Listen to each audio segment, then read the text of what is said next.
여호수아 14장 6절부터입니다. 6절부터 15절까지 말씀을 제가 공독하겠습니다. 하나님의 말씀입니다. 그때 유다 자손이 길갈에 있는 여호수아에게 나오고 그니스 사람 여분의 아들 갈렙이 여호수아에게 말하되 여호와께서 가데스 바네아에서 나와 당신에게 대하여 하나님의 사람 모세에게 이르신 일을 당신이 아시는 바라.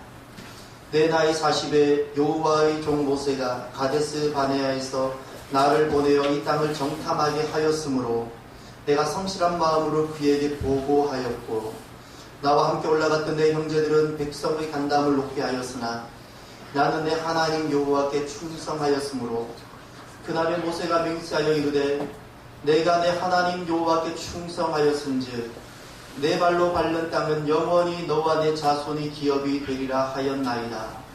이제 보소서 여호와께서 이 말씀을 모세에게 이르신 때로부터 이스라엘이 광야에서 방황한 이 45년 동안을 여호와께서 말씀하신 대로 나를 생존하게 하셨나이다. 오늘 내가 85세로 돼 모세가 나를 보내던 날과 같이 오늘 또 내가 여전히 강건하니 내 힘이 그때나 지금이나 같아서 싸움이나 출입에 감당할 수 있으니 그날에 여호와께서 말씀하신 이 산지를 지금 내게 주소서. 당신 또 그날에 들으셨거니와 그곳에는 아낙 사람이 있고 그 성읍들은 크고 견고할지라도 여호와께서 나와 함께 하시면 내가 여호와께서 말씀하신 대로 그들을 쫓아내리다 하니 여호수아가 여분의 아들 갈렙을 위하여 축복하고 헤브론을 그에게 주어 기업을 삼게 하며 헤브론이 그니스 사람 여분의 아들 갈렙의 기업이 되어 오늘까지 이르렀으니 이는 그가 이스라엘의 하나님 여호와를 온전히 쫓았음이라. 헤브론의 옛 이름은 기럇 아르바라. 아르바는 아낙 사람 가운데서 가장 큰 사람이었더라. 그리고 그 땅에 전쟁이 그쳤더라. 아멘. 할렐루야. 이제 여름이 끝나가고 있는데 특별히 입시를 앞두고 있는 우리 자녀들에게 하나님께서 복을 더해 주시기를 바랍니다. 여러분 주보에 보면 우리 교회가 입시생을 두고 있는 명단이 주보에 나와 있습니다. 여러분 기도하실 때마다 꼭 기도해 주시길 바랍니다. 보물찾기를 경험을 누구나가 다 해봤을 겁니다. 보물찾기 어렸을 때 참 신기했던 것은 언제 선생님이 그렇게 보물을 숨겨두었는지가 참 궁금했었어요. 예, 그게 참 궁금했고 보물찾기 왜 몰래 감춰둔 물건을 찾아내는 놀이이지 않습니까? 근데 알고 보니까 이 어린이뿐만 아니라 어른들도 그렇게 즐거워합니다. 그 보물찾기 하는 데는 두 가지 방법이 있다고 그러는데요. 전 한 가지 방법밖에 못 해봤어요. 첫 번째 방법은 두 패로 나누어서 한쪽 패 사람들이 보물을 숨겨놓으면 반대쪽 사람들이 그 보물을 다 찾아내야 돼요. 만약에 못 찾아내면 뭐 벌칙을 받는다든지 이런 것이 하나 있다 그래요. 또 하나는 뭐 이렇게 상품이 적혀있는 종이 쪽지를 숨겨놓으면 그것을 찾아내는 거예요. 저는 주로 이런 것을 많이 해본 것 같아요. 그런데 이 보물찾기 하면서 제가 느낀 점이 4가지가 있습니다. 이렇게 돌아보면서 보물찾기 하면서 느껴지는 것, 보물찾기는 애나 어른이나 싫어하는 사람이 아무도 없다는 겁니다. 오늘도 예배 후에 보물찾기가 있다 그러면 밥을 먹기 전에 우리 모두 흩어져서 보물 찾을 것 같아요. 실제로 제가 오늘 예배 마치고 보물을 여기 한 10개를 숨겨두려고 하다가 못했어요. 두 번째, 제가 보물찾기를 지금까지 일상하면서 느끼는 바 두 번째, 보물 찾는데 보내는 시간을 아까워하는 사람은 아직도 단 한 번도 제가 만난 적이 없어요. 아무도 그 보물 찾는 데 있어서 그 시간을 아까워하지 않더라고요. 만약에 예배 후에 우리가 여기 보물을 제가 5개 숨겼습니다. 저 교육관 쪽에 5개 숨겼습니다 하면 아마 우리는 밥 먹는 거를 아까워하지 않고 보물을 찾는 데 집중할 겁니다. 세 번째, 보물찾기를 보면서 제가 느끼는 바 거의 대부분의 사람들이 이 숨겨놓은 보물을 찾는 데는 몸을 사리지 않더라는 거예요. 초등학교 때 기억이 나요. 초등학교 때 보물찾기 위해서 그 쓰레기통을 뒤집고 쓰레기통 손을 넣는 거 다 싫어하잖아요. 그런데 보물을 선생님이 거기 숨겼을까봐 우리 친구들이 쓰레기통을 뒤집더라고요. 다 막 덤불들 있잖아요. 평소에 들어가지 않은 덤불에 선생님이 숨겼을까봐 그 속을 들어가는 거예요. 나무 위를 주저앉아 올라가요. 그 보물이라 그러면 있을지도 없을지도 모르는데 몸을 사리지 않는 것을 기억나요. 그리고 또 그런 거 있잖아요. 저기 보물이 보였어요. 어떻게 할 것 같아요? 서로 서로 달려가는 거예요. 서로. 그 마지막에 어떻게 하죠? 다이빙해서 거기에다 나쁜 상처가 제가 있어서 마지막 다이빙을 잘못해가지고 제 인생에 신체적인 큰 변화를 안고 제가 살아가요. 마지막 다이빙 그 보물에 끝까지 얼굴을 보호했어야 되는데 끝까지 그걸 잡으려고 끝까지 하다가 얼굴을 보호를 못해서 그게 뭘까요? 나중에 말씀드릴게요. 그리고 마지막 네 번째 제가 깨닫는 것은 보물 찾기를 통해서 선물 받는 것이 있어요. 그 선물 받는 것이 좋아요. 그런데 지금 돌아보니까 보물을 찾아서 어떤 선물을 받는 것보다 더 즐거웠던 시간이 있었어요. 보물을 찾는 시간 자체가 즐거웠어요. 뼈를 못 찾은 경우가 좀 더 많았어요. 전 잘 많이 못 찾았던 것 같아요. 그런데 제가 선물을 받든 못 받든 지금 인생을 돌아보니까 보물 찾는 그 시간만큼 즐거웠던 게 없었어요. 가나안 땅은 어떤 땅일까요? 주님은 이렇게 말씀하셨어요. 젖과 꿀이 흐르는 땅이라고, 아름답고 광대한 땅이라고, 다른 말로 말하면 무엇일까요? 내가 너에게 준 보물이다. 가나안 땅은 하나님께서 사랑하는 이스라엘 백성들에게 주시고자 하시는 보물입니다. 감춰둔 보물이에요. 하나님 주신 보물이에요. 이 보물을 찾는데 4대 사건이 일어납니다. 하나님께서 사랑하는 이스라엘에게 애굽에서 불러내서 이 보물을 주고자 하는데 이 보물 찾는데 이 가나안 땅을 차지하는데 4대 사건, 보물을 찾는데 4대 사건이 일어납니다. 그 첫 번째가 요단강 동화라는 거예요. 아니 요단강을 건너야지 뭐 보물을 찾든 말든 할 거 아니에요. 보물은 가나안 땅이 있는데 가나안 땅이 보물인데 근데 요단강이 건너기가 힘든 거예요. 막 물이 막 창수가 흘러가는 거예요. 그때가. 이게 무슨 뜻일까요? 하나님께서 내게 주신 보물일지라도 시작조차 어렵다는 거예요. 시간이. 인생으로서는요. 하나님께서 내게 주신 보물일지라도 우리 인생의 관점에서 보면 그게 시작조차 어려운 거예요. 이게 하나님께서 우리가 주신 보물의 특징이에요. 예. 또 두 번째 여리고성 정복 사건이 나와요. 이 여리고성 정복 사건은 무엇인가 하니 사람이 보기에 여리고성은 그렇게 강력한 성이에요. 그런데 그렇게 강력한 성인데 아무리 하나님께서 주신 보물일지라도 저거 내 것 아닌 것 같아요. 내가 못 해낼 것 같아요. 그런데 하나님 주시는 보물은 하나님이 제시하는 방법 위에서 획득된다는 것을 보여주었어요. 이게 여리고 사건이에요. 그리고 세 번째, 이 보물을 찾는 데 있어서 세 번째 일어나는 사건이 아이성 사건입니다. 아이성 사건. 가만히 보니까 하나님께서 우리에게 주신 보물이라고 그냥 다 찾아지는 게 아니더라고요. 실패를 하더라고요. 실패를 해요. 얼마든지 실패할 수 있어요. 무엇에 실패하면 실패하는가? 거룩에 실패하면 보물 찾는 데 실패하고요. 우리가 하나님 앞에 하나님을 구하고 겸손하지 아니하면 하나님께서 내게 주신 보물일지라도 우리가 그 찾는데 실패를 하더라고요. 그리고 마지막 네 번째, 이 보물 찾는 데 일어난 사건이 하나 있습니다. 기브온 족속 구원 사건입니다. 이 원래 보물은 이스라엘 백성들에게 하나님이 주고자 예배해 주신 것인데 놀랍게도 여기에 누가 찾아오는 거 아니? 기브온 족속이에요. 이 기브온 족속 구원을 받아요. 무슨 말인가요? 누구든지 하나님이 감춰둔 보물을 찾기를 원하는 자는 누구든지 소유할 수 있다는 거예요. 할렐루야? 네. 이거예요, 이거. 이런 네 가지 놀라운 사건이 있습니다. 하나는 하나님께서 우리에게 주시고자 숨겨두신 보물입니다. 여러분 이제 그러면 첫 번째 우리가 생각을 해요. 누가 하나님이 주시는 이 보물을 찾게 될까요? 어떤 사람이 우리에게 주시고자 하시는 하나님의 보물이 있는데 그 보물을 누가 찾게 될까요? 하나님에 대한 믿음이 있는 사람입니다. 하나님에 대한 믿음이 있는 사람. 오늘 본문으로 돌아가 보시면 갈렙이 등장합니다. 갈렙은 지난날 회상합니다. 언제 때 회상입니까? 40살 때, 자기 나이 40대, 그때 정탐꾼으로 선발이 됩니다. 나이 40에 그는 두 가지 인정을 받습니다. 놀랍습니다.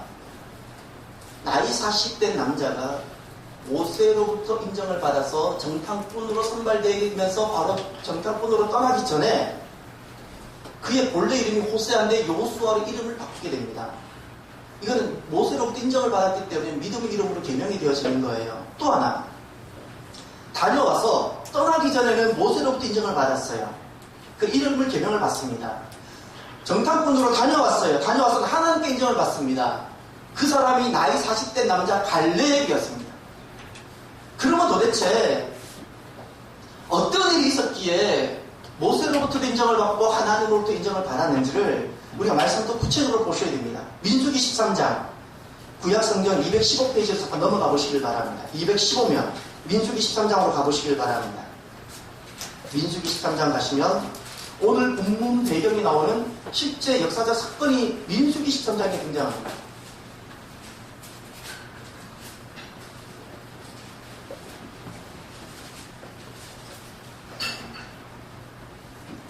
민수기 13장 보시면 먼저 25절부터 보시면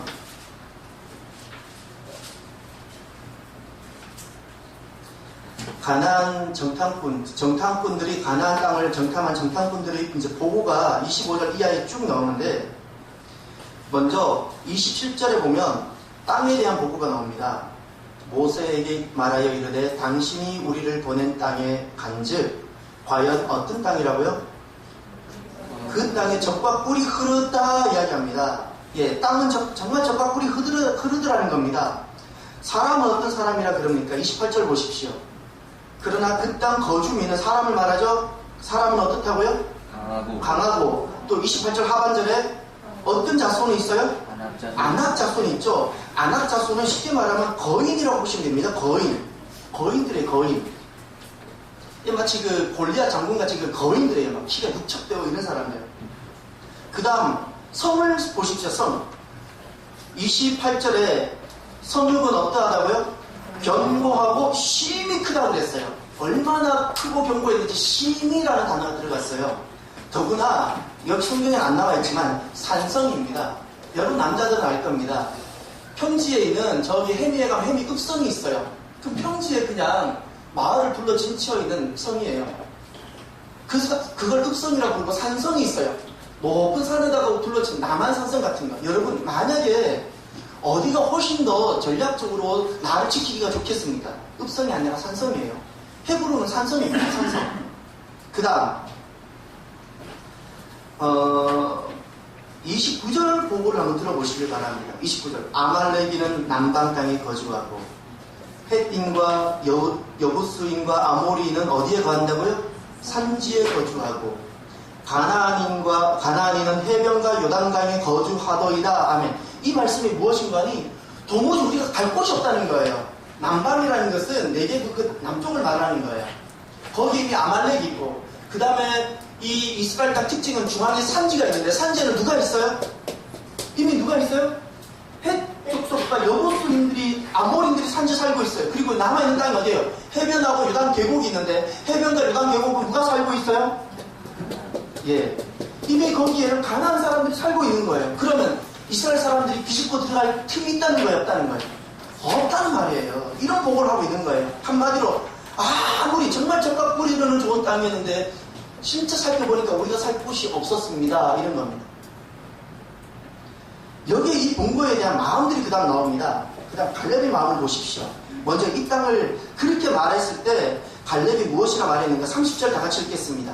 시작. 갈렙이 모세 앞에서 백성을 조용하게 하고 이르되 우리가 곧 올라가서 그 땅을 취하자 능히 이기리라 하나. 아멘. 갈렙이 올라가서 그 땅을 취하자 능히 이기리라 그랬어요. 그랬을 때 이스라엘 그 정탐꾼들의 마음들이 여기 그 다음 나옵니다. 정탐꾼들의 마음이 무엇입니까? 31절. 그와 함께 올라갔던 사람들 정탐꾼이죠. 그들이 하는 이야기가 있어요. 첫 번째 무엇입니까? 우리는 능히 올라가서 그 백성을 어떻게? 치지는 못한다는 거예요. 쉽게 말하면 정복하지 못할 거라는 거예요. 두 번째, 예, 그들은 우리보다 강하다. 쉽게 우리는 너무 약하다는 뜻이에요. 세 번째, 32절 보세요. 이스라엘 자손 앞에서 그 정탐한 땅을 어떻게 했다고요? 악평해서 27절에는 젖과 꿀이 흐르는 땅이라 그랬는데 32절에는 그 땅을 악평해서 어떻게 말했어요? 거주민을 삼키는 땅, 쉽게 사람 살 곳이 못 되는 땅이라는 거예요. 또 거기는 사람들은 어떻다고요? 신장이 장대하다. 예. 네피리 무속인 아랍 자손들이 거인들이 살고 있다. 그래서 우리는 어떻다고요? 메뚜기 같더라는 거예요. 이것 때문에 이스라엘 백성들의 반응이 세 가지가 나옵니다. 이스라엘 백성들 반응. 이런 열 정탐꾼의 보고 때문에 그 보고를 들었던 이스라엘 백성들의 반응은 어떨까요? 하나님이 주시고자 이 보물을 주시겠다 했는데 그 보물을 듣고 보물에 대한 이야기를 듣고 난 이스라엘 백성들 마음이 어땠을까요? 14장에 가면요. 예, 14장에 가면 이 약속의 땅이 마치 갈 수 없는 곳, 가서는 안 되는 땅처럼 변질되고 말았어요. 14장 1절에 보면 온 회중이 소리를 높이 부르짖으며 백성이 어떻게 해요? 밤새도록 통곡해요. 그리고 2절 보세요. 2절 다 같이 읽겠습니다. 시작.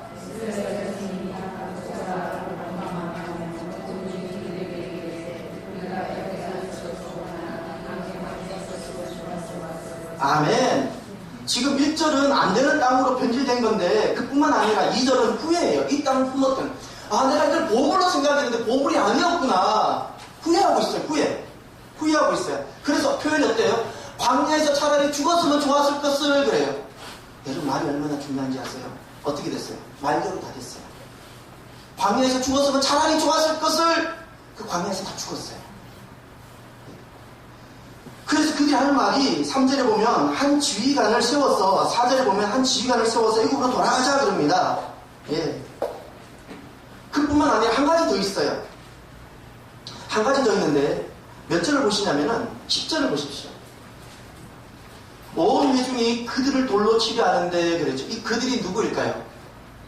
여호수아와 갈렙입니다. 여호수아와 갈렙이 돌에 맞아 죽을 뻔했어요. 무슨 말을 했기에?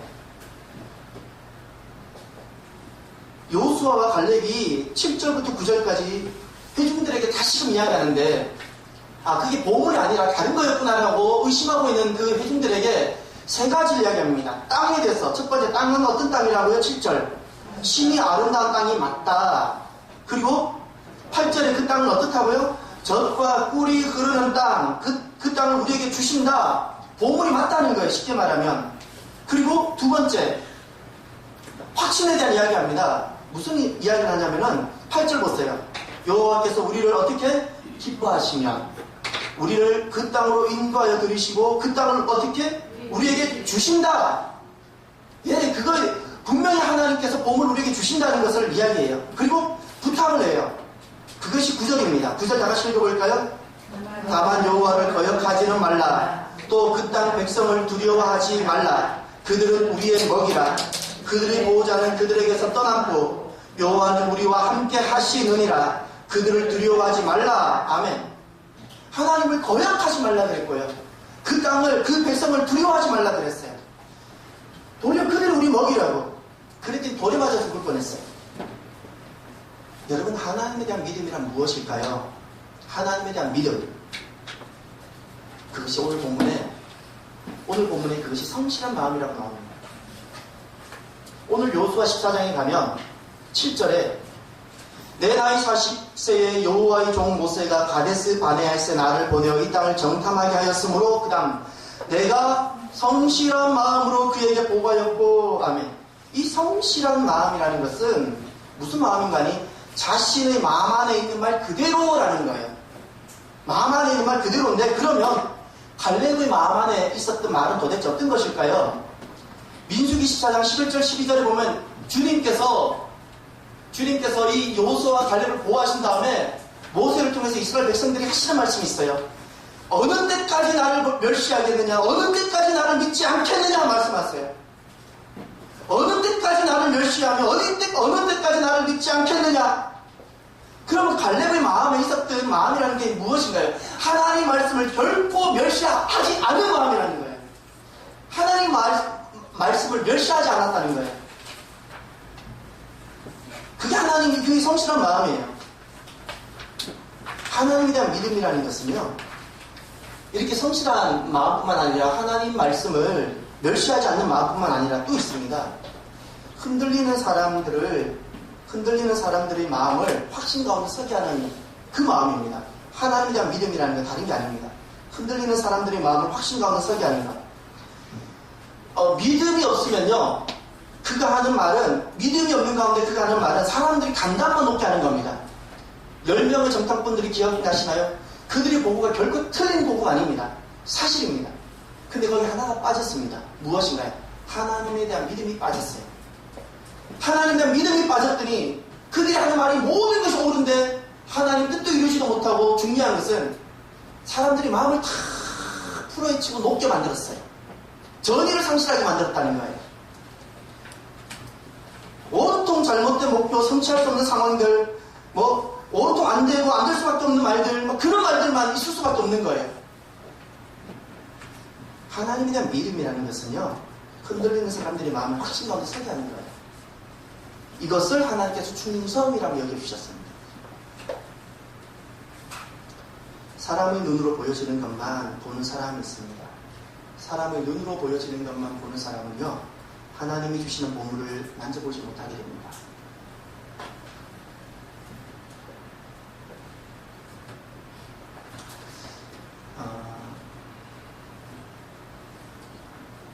하나님 말씀을 존중하지 않는 자는 결국 하나님이 주시는 보물을 찾지 못하게 됩니다.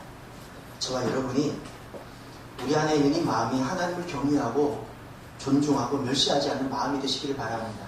아멘. 그리고 두 번째입니다. 가나안 땅은 하나님께서 이스라엘 백성들에게 주시고자 예비해 주신 보물입니다. 누가 이 보물을 누릴 수 있을까요? 개척하는 자입니다.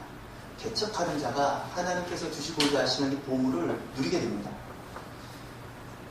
사사기가 여호수아의 구절을 보면 여호수아 총 24장으로 이루어져 있는데 두 부분으로 나누어집니다.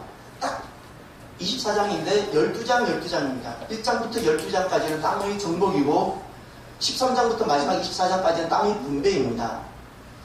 그런데 실제로 여러분 이 오늘 본문을 포함해서 13장부터 마지막 24장까지 읽어보십시오. 그게 정말 땅의 분배는 맞는데 그냥 받은 소유인지, 땅의 이게 분비가 그냥 가서 너 그곳에 살아라는 개념이 아니었어요. 막상 가보면 살 수 없는 곳이에요. 지파별로 정복해야 될 땅이었어요. 개척해야 되는 땅이고 도전해야 되는 땅이었어요. 이게 말이 분배지 분배가 아니에요. 내가 가서 정복해야 되고 내가 차지해야 되고 도전해야 되는 땅들을 주님께서 주신 거예요. 오늘 본문에 보면 갈렙이 그래서 헤브론을 요구하게 됩니다. 헤브론이라는 것은 세계사의 가장 오래된 도시 중에 하나인 애굽의 수완 못지않게 애굽의 수완보다 7년 먼저 있었던 도시예요. 그러니 헤브론의 역사가 얼마나 대단한지 아시겠지요. 정말 크고 경관산성이고 거인 아낙 족속들이 통치하던 곳입니다. 다른 도시는 몰라도 이 도시는 누구도 함부로 넘보지 못하는 그런 정복하기 어려운, 가나안 땅 중에서 가장 정복하기 어려운 곳 중에 하나가 바로 헤브론이에요. 그러니 조금만이라도 생각 있는 사람 같으면 내가 저 정도 편하게 거주할 곳을 찾기 위해서는 그런 무모하게 헤브론을 요구하는 일을 잊지 못해요. 그런 일은 없다고요. 그런데 구절을 보십시오. 그날에 모세가 맹세하여 이르되 내가 내 하나님 여호와께 충성하였은즉 내 발로 밟는 땅은 영원히 너와 내 자손의 기업이 되리라 하였나이다. 아멘. 주님께서 갈렙의 모습을 충성되다고 여겨주셨고, 그래서 그 약속으로 내 발로 밟는 땅은 영원히 너와 내 자손의 기업이 되리라. 내 발로 밟는다는 게 뭐예요? 그것이 직접 나아가서 도전하고 손수 개척한다는 의미예요. 주저앉아 있는 것이 아니라 너가 직접 일어나서 너가 스스로 개척하고 너가 스스로 도전한다면 그것을 다 너에게 주겠다는 거예요. 그걸 약속하신 거예요. 이 사실을 통해서 우리가 깨닫는 것이 있습니다. 하나님께서 우리에게 약속하시고 주시는 보물들, 그것이 그냥 가만히 있어도 눈에 보이는 드러난 보물이 아니더라는 사실입니다. 드러난 보물이 아니에요. 감추어진 보물입니다. 무슨 말입니까? 직접 가서 가야지 보여요. 내가 밟아봐야지 드디어 찾아야지 드디어 나타나는 그런 보물이에요. 찾고 개척해야지 하나님께서 나에게 주시고자 하시는 보물이 보여지는 거예요. 그래서 주님께서 이런 말씀하셨죠. 구하는 이마다 받을 것이요 찾는 이는 찾아낼 것이요. 찾는 자가 찾을 것이라고 말씀하셨는데 이 찾다는 동사가 능동태입니다. 다시 말해서 스스로 적극적으로 능동적으로 찾아 나서는 자가 찾도록 만들어져 있는 것이 하나님 나라 보물이에요. 네. 하나님 약속은요 분명히 약속하셨어요. 그런데 그 약속을 믿고 스스로 일어나서 찾고 능동적으로 찾고 적극적으로 찾는 그 사람에게 믿음을 갖고 찾는 사람에게 보여지고 나타나는 것이 하나님 나라라는 겁니다. 그러니 개척적으로 사는 그 사람이 하나님 나라 보물을 만나게 되고 발견하게 된다는 말씀입니다. 하나님 나라는 개척의 마음과 개척자의 믿음으로 세워지는 것을 깨닫게 됩니다. 그러니 정말 하나님을 경험하고 나면 이 안에 도전과 소망이 가득하게 됩니다. 하나님 나라를 이루고자 하는 하나님께서 나에게 주신 그 보물을 찾고자 하는 그 도전의 삶과 보물에 대한 그 꿈, 그 소망이 가득하게 되어집니다. 그 놀랍게도 이 땅의 나라는 이런 개척자의 삶을 경계하고 회피하게 만듭니다. 월드컵 4강 신화를 이루었던 그 거스 히딩크 감독 자서전 마이웨이, 그분의 책이 제 앞에 지금 2권 있는데 그 마이웨이에 보면 우리나라에서 와서 온 국민이 존경하고 그 국가 명예 시민장까지 발급할 만큼 국민들의 사랑을 받았던 이 거스 히딩크 사람이 우리나라에 머물면서 우리나라를 쭉 살펴봤어요. 그랬더니 우리나라를 이렇게 평가합니다. 한국인은 탁월한 능력과 자질을 가졌습니다. 그런데 개척 정신이 부족합니다. 정말 능력은 뛰어난데 개척 정신이 부족하다는 거예요. 외국에 있는 기업들과 교수들이 국내 기업을 말고요. 어차피 똑같아요. 국내에 있는 기업은. 근데 외국에 있는 기업이나 외국에 있는 교수들은 우리나라 젊은이들과 대학생들을 이렇게 평가합니다. 한국 젊은이들과 대학생들은 뛰어난 역량을 가졌습니다. 그런데 도전 정신이 부족합니다. 이것을 내가 아무리 부인해도 어쩔 수 없어요. 남이 보는, 외부에서 보는 우리 모습이에요. 그러면 우리가 이것을 인정할 사람이 지혜로운 겁니다. 인정하고 우리가 이 모습을 어떻게 극복할 수 있는가 생각해내야 됩니다. 오늘날 우리 솔직히 한번 우리 모습을 돌아보세요. 대학에서 공부했어요. 12년을 공부하고 대학을 들어갔어요. 대학을 졸업해요. 대학을 졸업하는 사람들이 꿈이 무엇인가요? 대기업 취직하는 거예요. 안정적인 공무원 생활하는 거예요. 우리 젊은이들이 갖고 있는 생각이 이런 거예요. 이게 누가 물려줬겠어요? 우리가 물려준 건 아니겠어요? 편안하고 안정적인 삶에 인생의 목적을 두고 있는 거예요. 그런데 우리가 이렇게 뛰어난 역량이 있음에도 불구하고 우리는 아무것도 이루지 못하는 거예요. 안정과 편안함은 잡으려고 하면 할수록 멀어집니다. 안정과 편안함은 그것을 버릴 때 진짜 안정감과 편안함을 누릴 수 있습니다. 한 번씩 사람들이 제게 와서 그래요. 목사님 많이 힘드시죠? 아니요, 진짜 행복해요. 버리면 주님께서 그때부터 시작하게 하세요. 할렐루야. 아멘. 그 장로교회 웨스트민스터 신앙고백서를 작성하고 그뿐만 아니라 그 사람들 장로교 신앙을 키우기 위해서 웨스트민스터 소요리 문답이라는 것이 있는데 그 웨스트민스터 소요리 문답을 작성한 분이 계십니다. 토마스 왓슨이라는 목사님입니다. 그분은 청교도고 설교자고 당시에 참 존경받는 경건한 목사이셨습니다. 그분의 책이 천국을 침노하라는 책이 있습니다. 주님께서 이렇게 말씀하셨지요. 세례 요한의 때부터 지금까지 천국은 침노를 당하나니 침노하는 자는 빼앗느니라. 예수님의 말씀입니다. 근데 토마스 왓슨 그 목사님은 예수님께서 말씀하신 천국을 침노하라는 것이 도대체 무엇인가를 묵상하다가 이렇게 쭉 정리해 나갑니다. 하나님 나라는 거저 주어지는 것이 아니라 적극적으로 침노할 때 획득되어지는 나라라는 거예요. 여기서 침노라는 것을 어떻게 설명하냐면 거룩한 무력이라는 거예요. 거룩한 무력. 거룩한 무력인데 2가지예요. 무엇을 위해서 싸우냐? 하나 진리입니다. 진리를 위해 싸우라는 거예요. 왜냐하면 진리가 우리를 자유롭게 하고 모든 세상의 오류를 고치는 치유책이 진리이고 하나님 나라의 처음에 보루가 진리이고 가장 영광스러운 것이 진리이기 때문에 진리를 위해 싸우라는 거예요. 그렇게 싸울 때 하나님 나라가 획득되어진다는 거예요. 아멘. 우리가 무엇을 위해서 그 거룩한 무력을 사용해야 되는가? 구원이라는 겁니다. 구원. 우리 구원을 위해서 싸우라는 거예요. 나의 구원을 위해서. 천국을 소유하고자 하는 결연한 의지를 가지고 어떤 희생이 따르더라도 내가 정말 하나님 나라를 소유하고자 하는 결연한 의지를 가지고 천국을 사모하는 뜨거운 열정을 가지고 나의 생사가 걸려있는 것이기 때문에 모든 것을 다해서 힘찬 노력을 다해서 나의 구원을 위해서 싸우라는 거예요. 그리하면 그 사람에게 하나님 나라가 획득되어진다는 말씀입니다. 그러면서 제 가슴에 특별히 남은 것이 있어요. 자, 오늘 이것을 전하고 싶어요. 진리를 위해서 싸우고 구원을 위해서 우리가 싸워야 되는데 진리와 구원을 위해서 싸워야 될 대상이 누구였는가? 자기였습니다. 자기였어요. 자기를 침노하라 되어 있어요. 너가 정말 하나님 나라를 사모하느냐? 그러면 너는 진리와 구원을 위해서 너 자신을 침노하라. 그렇게 너의 자신을 침노할 수 있다면 너는 하나님 나라를 소유할 수 있다고 이야기했어요. 자기 침노라는 것은 두 가지입니다. 자기 침노라는 것은 죄를 죽이는 거예요. 죄를 죽이는 거예요. 하나님 나라를 정말 경험하고 소유하고 하나님 주신 보물을 내가 취하고자 한다면 먼저 땅에 있는 지체, 내게 있는 죄를 죽여야 된다는 거예요. 죽여야 된다는 거예요. 이 또 자기 침노라는 것이 무엇인가 하니 죄를 죽이는 것뿐만 아니라 이번에 더 적극적으로 신앙의 의무에 충실하는 거예요. 신앙의 의무에 충실하는 거예요. 여러분 생각해 보세요. 잡초는 씨앗을 뿌리지 않아도 잡초는 절로 나요. 근데 곡식은요, 김 매고 거름 주고 날마다 돌보지 않으면 곡식이 안 돼요. 영적인 원리도 똑같아요.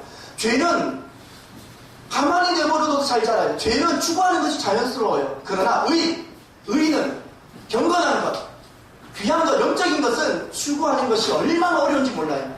격렬한 노력이 있지 아니하고는 의는 맺어지지 않아요. 그래서 신앙의 의무에 충실하지 아니하면 그렇게 자기를 영적 게으름에 빠져있는 자기를 그렇게 침노하지 아니하면 하나님 나라를 소유하지 못한다는 거예요. 그래서 신앙생활은요, 누구보다 더 부지런해야 돼요. 누구보다 더 적극적으로 살아야 돼요. 누구보다 더 열심히 살아야 돼요. 저는 이 교수님을 참 좋아합니다. 안종혁 교수이십니다. 그분은 지난날에 제게 세계관을 분별하라는 그 책에 참 도전을 많이 주셨던 분인데, 이분은 미국 코스트 한국 대표시고요. 미국 신시내티 공대 교수이십니다. 네. 미국인들이 인정하는 아주 귀한 분이시죠. 이분 책에 보면 그가 이렇게 고백합니다. 내가 주님을 만나고 나서 주님께서 내게 주신 정말 특별한 은혜가 있습니다. 자기가 주님께 받은 은혜를 고백해요. 여러분 기회가 되면 꼭 안종혁 교수님 책을 한번 보십시오. 근데 그는 자기를 이렇게 고백해요. 자기는 원래 새로운 것에 도전하는 것을 굉장히 겁을 내는 소심한 사람이었다는 거예요. 그런데 주님을 만나게 됐어요. 주님을 만났더니 새로운 일에 두려움 없이 도전하는 모험심과 개척정신을 갖게 되었더라는 거예요. 이것이 너무 큰 주님께서 내게 주신 은혜라고 그가 고백해요. 다른 것이 은혜가 아니라 정말 나에게 주신 큰 은혜가, 전에는 새로운 것이 두려워서 시도도 못했는데 주님을 정말 만나고 나니까 두려움 없이 도전하는 모험심이 생겼고 개척정신을 갖게 됐다는 거예요. 그래서 그는 그 연구실에 원칙이 있어요. 다른 연구팀이 연구한 분야를 따라서는 결코 연구하지 않는다. 이게 원칙이고요. 목표가 있어요. 세계 제1이 아니고요. 유일입니다. 세계 유일이 목표예요. 가장 잘하는 것이 아니고요. 세계에서 없는 것을 만드는 것이 목표예요. 새로운 개척은, 또 그런 어떤 개척의 삶은 항상 위험 부담이 뒤따르고 어려움이 정말 많습니다. 저를 만나는 사람들이 목사님은 기쁘고 행복하죠? 라고 물어보는 사람이 거의 없어요. 전 그렇게 좀 물어봐 주셨으면 좋겠고, 앞으로 여러분들 저를 만날 때마다 목사님 너무 기쁘죠? 이렇게 말해 주셔야 돼요. 아멘. 이렇게 우리 앞 인사가 우리 이곳에 와서 너무 행복하죠? 이렇게 되어져야 돼요. 아멘. 어려움 있는 것은 마땅한데, 그러나 잊지 말아야 됩니다. 개척자적 삶만이 하나님이 주신 보물을 누리게 된다는 사실을 잊지 말아야 됩니다. 그래서 여러분, 내 자녀를 사랑하세요? 내 자녀가 아직 청년 때가 되지 않았다면, 아니 청년이 때라도 괜찮습니다. 내 자녀라면 여러분들이 정말 모든 것을 다 갖추어서 주는 부모가 되지 마시고요. 그 자녀가 스스로 도전적이고 개척자적인 인생을 살 수 있도록 양육해 주시길 바라요. 모든 것을 다 주는 부모가 결코 훌륭한 부모일 것 같지만 착각이에요. 착각이에요. 스스로 도전하고 스스로 개척할 수 있는 인생을 만들어주면 내가 기대하는 내 자녀의 그림보다 스스로 얼마나 더 훌륭하게 하나님이 그려놓은 그림으로 그들이 나아가게 돼요. 네. 주님을 진짜 만난 사람은요, 편안함에 무르기를 거부합니다. 편안함에 머무르는 것이 불편해요. 하나님 나라를 계속해서 열정적으로 추구하게 되어져 있습니다. 그래서 그 삶은 우리를 도전적인 삶으로, 개척적인 삶으로 그렇게 인도하게 됩니다. 이런 삶은 우리들에게 있기를 바랍니다. 그리고 세 번째입니다. 하나님의 보물이란 도대체 무엇일까요? 오늘날 2000년대를 살아가고 있는 우리들, 오늘날 그럼 하나님의 보물이란 무엇일까요? 그것은 지금 내게 주신 것들입니다. 지금 내게 주신 것이 하나님의 보물입니다. 네. 오늘 모습 갈렙을 보십시오. 12절에 이렇게 말합니다. 그날에 여호와께서 말씀하신 이 산지를 지금 내게 주소서. 당신 또 그날에 들으셨거니와 그곳에는 아락 사람이 있고 그 성읍들은 크고 견고할지라도 여호와께서 나와 함께 하시면 내가 여호와께서 말씀하신 대로 그들을 쫓아내리라 하니. 여기 제 가슴을 뛰게 하는 두 가지가 있습니다. 12절에 시작할 때 그날에입니다. 그날에. 이 그날이 언제인가요? 45년 전입니다. 45년 전에 주님께서, 내 나이 40대 주님께서 내게 주셨던 그 말씀을 이분은 품고 있는 거예요. 하나님 나에게 주셨던 그 보물을 품고 있어요. 이 산지였다고 주님께서 말씀하신 것을 갖고 있어요. 그 산이 헤브론인데, 다른 곳도 아닌 헤브론인데, 헤브론 정도라는 것을 알고 나면 살짝 좀 바꾸어서 옆에 있는 좀 부엘세가 정도 그냥 가면 되지. 헤브론인데도 그는 지난날 하나님께서 내게 주신 것이 이거라고 그는 그것을 말하는데 가슴이 막 뛰어요. 그리고 그가 이렇게 말합니다. 여호와께서 나와 함께 하시면 여호와께서 말씀하신 대로 보물이 될 것입니다. 네. 여호와께서 나와 함께 하시면 여호와께서 말씀하신 대로 그 땅의 헤브론이 나의 보물이 될 것입니다. 갈렙은 온통 사람들은 헤브론은 우리를 삼키는 땅이라고 보고 있을 때 갈렙은 그 헤브론을 하나님이 나에게 주신 땅으로 보고 있어요. 할렐루야. 하나님 나에게 주신 보물로 보고 있는 거예요. 그것이 헤브론이든 산성이든 거대한 거인족이 살고 있는 아낙 자손이든 아무것도 문제가 되지 않았어요. 그저 그가 생각하는 것은 딱 이거예요. 45년 전에 하나님께서 내게 주신 거라는 거예요. 45년 전에 하나님이 나에게 주신 보물이라는 거예요. 이것이 이제 그에게 거룩한 부담이 아니라 하나님 보물로 여기고 있어요. 45년 전에 정탐꾼으로 돌아왔을 때 보고보다 이 보고가 더 위대한 보고입니다. 이 보고가, 이 헤브론은 하나님이 나에게 주신 보물입니다 라고 85세 된 분이 고백한 이 고백이 40대 때 젊었을 때 고백했던 그 고백보다 더 위대한 고백이에요. 하나님은 어떤 분이시죠? 언제나 우리를 하나님께서 우리에게 주시고자 하신 그 보물, 약속하신 보물로 우리를 인도하신 분이세요. 할렐루야. 구름 기둥과 불 기둥을 오늘도 인도하세요.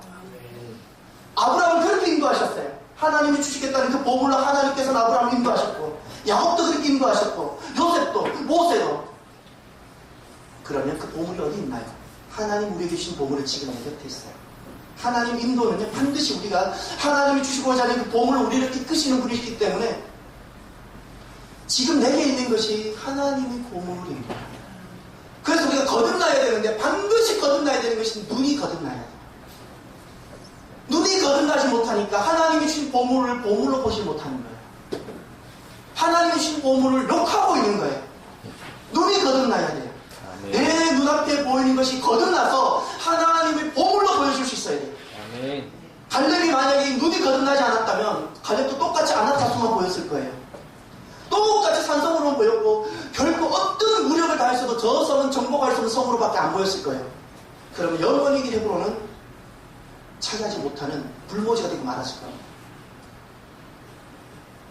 하나님께서는 정말 오묘하시고 선하신 목적과 계획으로 우리에게 보물을 주세요. 근데 그 보물이라는 것을 보면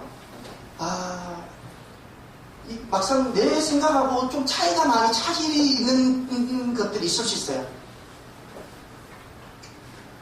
잊지 마세요. 반드시 유익합니다. 내 인생에 지금 내 곁에 어떤 분들이 계실 수 있고, 내 자녀가 있을 수 있고, 내 가족이 있고, 교회도 있고, 내 주변에 많이 있을 수 있어요. 그러나 내가 생각했던 그림이 아닐 수도 있어요. 잊지 마세요. 하나님께서, 실수가 없으신 하나님께서 반드시 나와 내 모든 것을 유익하게 하시고자 보물로 두셨어요. 할렐루야. 아멘. 보물로 두셨어요. 이것이 눈이 거듭나서 볼 수 있어야 돼요. 하나님은 실수가 없으세요. 그래서 우리에게 필요한 것이 무엇을 키워야 되는 거 아니, 하나님께서 이 모든 것을 나에게 보물로 두셨는데 그 보물로 볼 수 있는 사랑의 힘을 키워야 돼요. 아멘. 사랑의 힘. 왜 그럴까? 왜 그런 거 아니? 사랑하는 만큼 그를 믿게 되고요. 사랑하는 만큼 그와 함께 하는 거예요. 사랑의 힘을 키워야 돼요. 사랑의 힘을. 하나님께서 내게 주신 것들이 나 자신에게 보물이 될 수 있는 기회를 내가 가져야 돼요. 내가 버릴 수도 있어요. 그러나 더 이상 그러면 하나님 보물은 없어요. 이건 그런데 보물을 찾는데 노력이 들어가고 어려울 수도 있어요. 개척의 삶은 항상 어려워요. 그러나 그것이 힘들다고 버리면 보물은 없어요. 그래서 내 인생에 무엇이 가장 큰, 내가 내 인생에 줄 수 있는 최고의 선물은 나 자신에게 그 하나님의 보물이 나에게 기회가 될 수 있도록 기회를 주는 삶이 가장 큰 선물입니다. 네. 광흥수목원에 가면, 그건 국립수목원인데요. 우리나라 자연을 사랑하고 또 나무를 사랑하고 식물을 사랑하는 분들이 5분이 모셔져 있겠어요. 동상이 있다고 하는데 직접 눈으로는 보지 못했어요. 그 5분이 누구인가 하니 그 숲의 명예전당이라 그런답니다. 현재 우리나라 대한민국이 건국되고 나서 그 숲의 명예전당에 5분이 계시는데, 첫 번째 박정희 전 대통령, 가만히 생각해보니까 식목일을 이렇게 만드셔서 하면 된 것 같아요. 두 번째 현신규 박사님, 제가 잘 모르겠어요 솔직히. 현신규 박사님. 세 번째 임종국 독립가. 네 번째 김이만 나무 할아버지. 그리고 저는 한 분을 소개하고 싶습니다. 우리나라의 5번째로 그 숲의 명예전당에 이렇게 헌정되신 분이 계십니다. 그분은 놀랍게도 외국인이세요. 칼 페리 밀러입니다. 이분은 펜실베니아에서 태어나신 분이시고 1945년도에 우리나라의 정보장교로, 미국 정보장교로 우리가 막 독립했을 때 처음 우리나라에 오신 20대 초반에 오신 분이 있어요. 그가 아마 제 생각에는 그때 오심으로 우리나라 6.25와 같이 있었을 것 같아요. 그러면서 그는 그 당시 세계에서 가장 그 전쟁 때문에 모든 것이 초토화된 이 땅을 하나님이 나에게 주신 보물로 그는 보기 시작했어요. 이 땅을, 버려진 이 땅을, 황폐한 이 땅을 하나님이 나에게 주신 보물로 보기 시작해서 자기 사제를 털었어요. 1962년도에 부지를 매입했는데 그 부지가 태안반도에 가면 천리포라고 있어요. 천리포 부지를 매입했어요.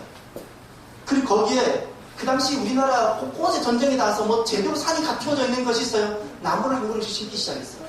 나무를. 1970년도부터 본격적으로 수목을 이렇게 심기 시작해가지고 40년 동안 한결같이 충남 태안에 그 온 산림들에 15,894종류, 그 종류만 15,894종류를 심었어요. 개수는 몇 개인지 모르겠어요. 그래서 그 수목원을, 이 천리포 수목원을 세계적인 수목원으로 바꿔놓으신 분이래요. 그분은 식물 전문가가 아니세요. 그분은 결혼도 안 하셨어요. 그분은 전 가슴이 막 찡해졌는데요. 자기 이름 밀러를 버리고 한국 이름으로 바꿨어요. 개명하고 한국 국적을 취득하셨을 것 같아요. 민병갈이라는 한국 이름으로 바꾸셨어요. 자기 눈앞에 펼쳐져 있는 아무것도 안 보이는 것 같은 그 땅에 그는 그것을 하나님이 나에게 주신 보물로 여기기 시작했고요. 그것으로 인해서 그는 이 한국이란 땅을, 태안이란 땅을, 천리포란 땅을 자기 인생의 기회로 주기 시작했어요. 그분이 민병갈입니다. 우리 인생에 있어서 너무나도 복된 것이 하나님께서 나에게 주신 이 보물이 될 수 있도록 자기 인생에게 기회를 허락하는 것이 가장 큰 자기 선물입니다. 인생을 살다가 보면 거대한 폭풍이 누구나가 다 직면하게 되죠. 근데 저는 하나 깨달은 것이 있어요. 배가 아무리 폭풍이 불어닥치고 태풍이 불어닥쳐도요, 저는 예전에는 태풍 부는 대로 가는 줄 알았어요. 배는 어떻게 갈까요? 선장이 잡고 있는 키대로 가요. 전 그걸 깨달았어요. 폭풍우가 불어닥쳐도 배는 바람 부는 대로 가는 것이 아니라 키를 잡은 선장 손에 의해서 선장이 원하는 방향대로 가게 있더라고요. 저는 거기에서 이 개척의 모습을 봐요. 많은 사람들은 아무 생각 없이 사는 대로 살아요. 사는 것이 생각이에요. 바람 부는 대로 가요. 아니요, 우린 그 키를 잡아야 돼요. 하나님께서 나에게 주신 보물을 여기고 이것이 기회로 만들어야 돼요. 이것이 개척의 삶이에요. 하나님께서는 정말 우리에게 가장 귀한 보물을 주시고자 이 키를 잡게 만드셨어요. 정말 폭풍우 칠 때 키를 잡아봐서 얼마나 힘드는지, 힘들어도 이 키 끝에는 보물이 있어요. 여러분, 진짜 인간의 인간됨은 어디 있을까요? 진짜 내 믿음이 믿음됨은 어디 있을까요? 개척 정신에 있고요. 그 개척 정신의 근원은 어디인가요? 주님이십니다. 내 안에 주님이 있어요? 내가 정말 인간이고 내가 그리스도인인가요? 우리 안에 한 가지가 꼭 있어야 됩니다. 개척자적인 삶입니다. 이 삶이 있기를 저와 여러분 축원합니다. 기도하겠습니다. 하나님 아버지, 육을 가지고 있는 우리 인생인지라 개척보다는 편안한 삶을 본능적으로 본성적으로 하나님 우리가 바랍니다. 그러나 우리가 다시금 하나님에 대한 믿음을 가지고 주님께서 우리에게 주신 그 보물을 사모하고 찾고자 하는 마음으로 하나님 우리가 당당히 일어서서 내게 주신 그 모든 하나님 보물들을 하나님 보물들로 삼는 또 개척하는 귀한 삶이 주여 되게 하여 주시옵소서. 아멘. 이제 우리 안에 있는 그 모든 부정적인 것들은 다 도말되어지고 가정이 하나님의 보물들로 거듭나게 하여 주시고 교회가 하나님의 보물들로 거듭나게 하여 주시고 내게 있는 그 땅이 하나님의 약속하신 보물의 땅이 되어줄 수 있도록 은혜를 베풀어 주시옵소서. 아멘. 감사하며 예수님 이름으로 기도드립니다. 아멘. 말씀을 기억하시면서 찬송가